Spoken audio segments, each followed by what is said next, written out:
So only days remain in the 2019 hurricane season, and there's a storm brewing. Meteorologist Megan Massey has more on that and how accurate the hurricane forecast was this year. Hurricane season is not over yet. In fact, we are watching a disturbance producing showers over the Atlantic right now.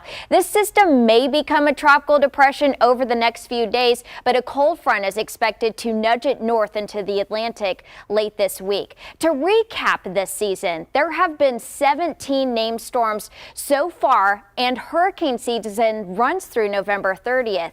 Now, tropical systems are less and less likely as we approach late November, but it's still possible for a system to develop late fall.